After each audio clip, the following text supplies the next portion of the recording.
आज सुनेंगे कमला यानी पद्मिनी एकादशी की व्रत कथा। ये अधिक मास शुक्ल पक्ष की एकादशी है। धर्मराज युधिष्ठिर बोले, हे जनार्दन, अधिक मास के शुक्ल पक्ष की एकादशी का क्या नाम है और उसको करने की क्या विधि है? कृपा करके आप मुझे बताइए।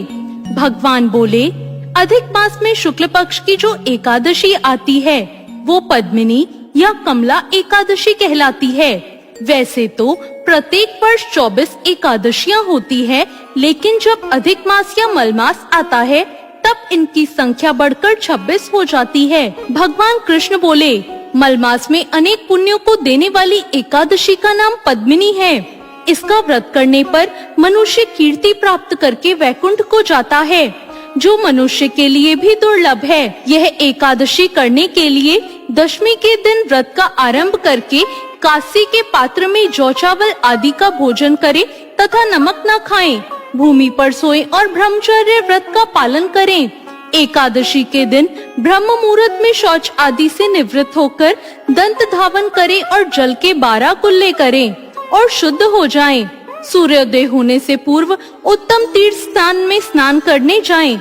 इसमें गोबर, मिट्टी, तिल अथवा कुशा व आंवले के चूर्ण से विधि पूर्वक स्नान करें। श्वेत वस्त्र धारण करके भगवान विष्णु के मंदिर जाकर पूजा अर्चना करें। आइए सुनते हैं पद्मिनी एकादशी की व्रत कथा।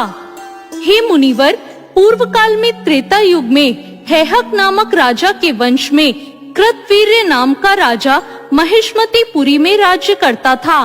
उस राजा की 1000 परम स्त्रियां थी, परंतु उनमें से किसी को भी पुत्र नहीं था जो उनके राज्यभार को संभाल सके। देवता, पितृ, सिद्ध तथा अनेक चिकित्सकों आदि से राजा ने पुत्र प्राप्ति के लिए काफी प्रयत्न किए, लेकिन सब असफल रहे।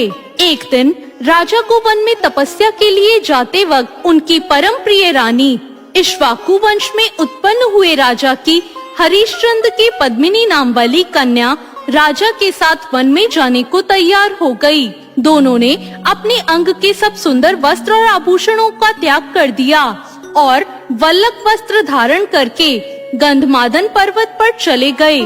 राजा ने उस पर्वत पर 10,000 वर्ष तक तपस्या की, परंतु फिर भी पुत्र की प्राप्ति नहीं हुई।